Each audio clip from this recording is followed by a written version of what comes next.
Hi and welcome. Thank you for joining us for another episode of Thrive with Paige. Today's theme is how to stop living paycheck to paycheck.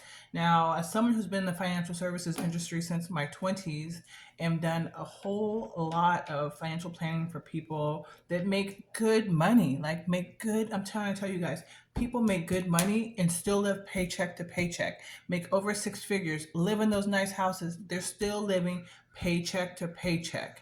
And today I'm going to show you how you can stop living paycheck to paycheck. So if you're ready, let's start. So let's begin our budget. We're going to have two columns. So if you have a sheet of paper, go ahead and draw out two columns. Okay. I'm going to keep this very simple just for the sake of us just getting an understanding of it. Your numbers will be different, of course. So you're going to have your income. Okay. And then you're going to have your expenses. This is a personal budget. This is not for a business. Okay. That's dramatically different. I've been an accountant, have a business degree, and that looks dramatically different. This is a personal budget for your own personal finances. So if you have a business, how much are you drawing to yourself? We'll take it from there. Okay. So let's get started. So let's say you have an income of, let's keep it very basic. Let's say you have an income of $2,000, right? That's what's deposited into your banking account. And let's say you have a side hustle of 500. So you're bringing in $2,500 a month in your bank account. Okay, so let's go to the expenses. So you're gonna have the basic needs before your wants. So we're gonna have our rent or our housing.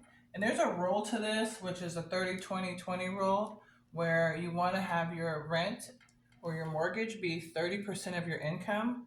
So if this was the case, I think our income would be about 750. Is that right? 246, 750. Um, Alexa, what's 2,500 times 30%?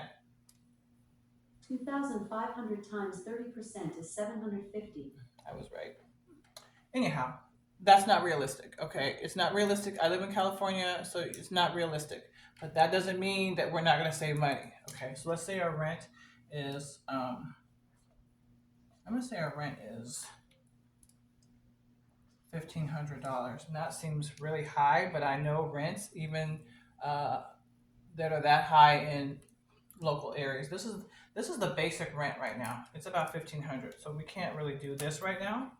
Okay, that's fine. Let's just get a place to stay. We got a $1,500 rent. Okay, we got our car. Keep this very basic. So you got your rent, you got your car, you got your phone. Okay. Then from there, you need some food. Got to pay your utilities. Okay, and your insurance, right? And you have gas. So okay. So you got your basic things. So your rent, your car, your phone, utilities, insurance. They're all real basic right here. Okay. So for your car, let's say 300 a month. Your phone is $100 for one line, which I think you can do better. Your food is 200. Let's say $50 a week. Your utilities, let's give that $100 for any gas or PG&E. If you're renting a room, it shouldn't be that high. Could be though with PG&E paying all these wildfires. And then let's say your insurance is another 100, and let's say you need gas. I'm gonna say 200 because gas is expensive. Okay, so let's see where we're at. The goal is to have our expenses be less than our income. So let's see where we're at real quick. Okay, 2, 3, 4, 5, 6, 7, 8, 9, 10. So we are even. In this example, we are even. So we have no extra money. Everything that we got is going to pay our bill. So this is a tight squeeze right here because whoever scheduled this is, you have no room. Even with if you don't have your side hustle, you have no room. This would be very stressful. So in this type of a situation, what would you do? You have to either increase your side hustle, increase your job, or you're gonna have to reduce some type of expenses. So maybe you might, in this situation, maybe you might have to rent a room, or maybe you might have to sell your car and just get a bucket with no car note. So then you're not going to have insurance or a car note. But in this situation, we got to make some changes, right? So let's say, and I'll tell you right now, the key to not living paycheck to paycheck is to have some money saved. Save some money. So the key to this, and I'll tell you right now, I do financial services. I've been doing that, and I have sat in people's homes that have beautiful homes, nice homes, and guess what? Paycheck to paycheck, paycheck to paycheck. I know people that have the best business practice, and guess what? Can't get their car fixed because they don't have any money saved, waiting for their next check to come so that they can live. Is that what you want?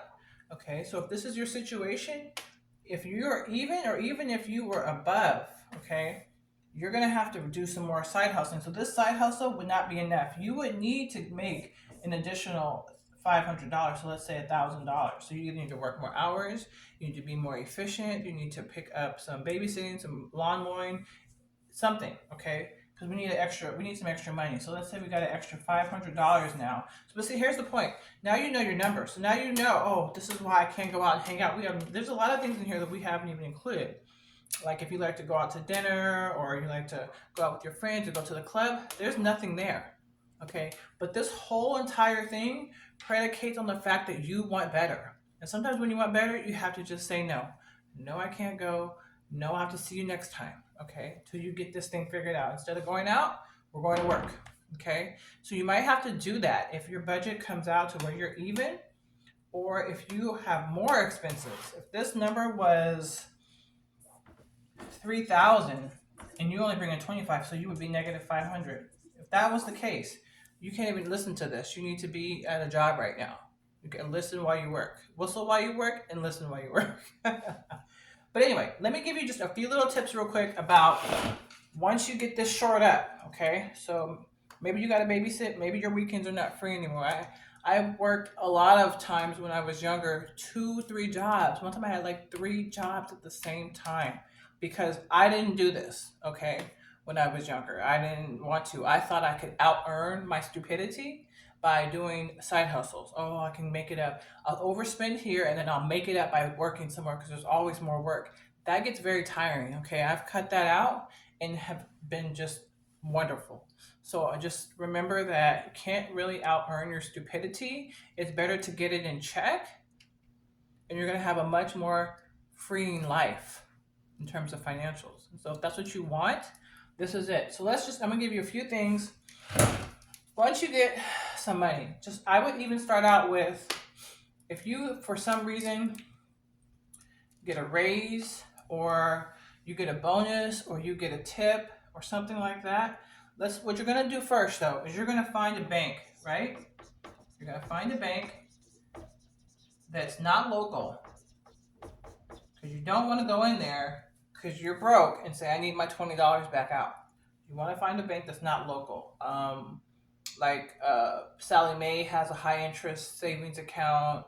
Some of these other banks. You want a bank that's not local. You want no checks, and you want to basically do a direct deposit. Okay, because this budget, honestly, is just so you know your number. So I just want you to do the income, do the expenses, get your number where it's positive or negative, and let's build from there. So if you're negative, you're gonna get to hustling. You're gonna figure out how to shore that number up. Okay, and then if you're above, we're gonna do step 2, which is find a bank that's not local. You don't want any checks. You don't want to be able to walk in.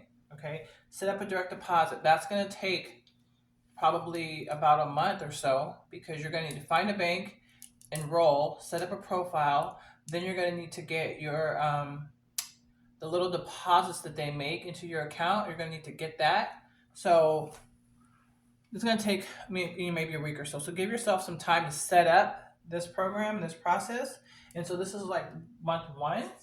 So then on month 2, we have the bank set up, and now we're ready to make a deposit. So for the first month, you can go, there's a 30-20-20 rule, which is, it's hard to do it though, but you should strive for it, and you can do it, right? So 30% of your income which would be $750, would go to your rent or your mortgage. Okay. Um, then you use the other 20% for your utilities and all of your expenses, and then the other 20% is for fun and for saving.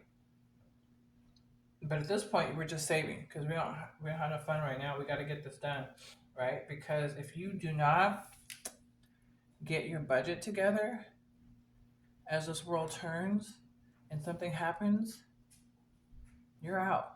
And if you're a single parent and you run a household, you run a business. There's no way for you to afford to miss making these adjustments in your life. Okay, so we got our budget, we got our numbers, we know where we're at, we know what we have to do. We're giving ourselves some time to get that done, to either reduce our expenses or to either come up with some more money or both. Number two, we're finding the bank that's not local, there's no checks, we can direct deposit. We're setting that profile up, we're starting the transfer process there. So the month two, you should be able to, towards the end of the month, actually make a trial deposit. I would say maybe just do, just to get you started, I would say do between $25 and $100. Not much, but once you feel like you have some money set aside like this, you're gonna start to look for more money. You're gonna start to figure out like this feels really good. Like I could go there. I do have something if I needed it, you know? But because it's so far away, you would have to go through a lot to get it out. So this is what I suggest. This is what I started with, and I was able to start the saving process. Is what it takes. It takes you saving money. People that don't live paycheck to paycheck, they save money. Okay, and you may say, oh, they have more money. Maybe they do. Okay, but that's not where you're at. So let's just start from the basics. So when you get all that money, this stuff is already built in. So instead of the thing about saving money is it's a habit, it's a muscle. You have to build it. It's not something that you wake up knowing. You know, even like brushing your teeth, you don't wake up knowing how to do that. You build that up. You do it every day. So starting off with $25, $50, $75, $100 as just a start is just fine because you want to get in the habit. You want to get in the habit of your checking account expecting to have something coming out of it. And it's going to feel really good because guess what? You're investing in yourself. Okay, so let's get this first part started. If you have any questions, send me a text. You can do a comment or yeah, put a comment below. And this is a basic budget, so this is just step one. Okay, then there's step two, and then there's a lot of other life changing things that we need to do. But at least right now, you're on your way.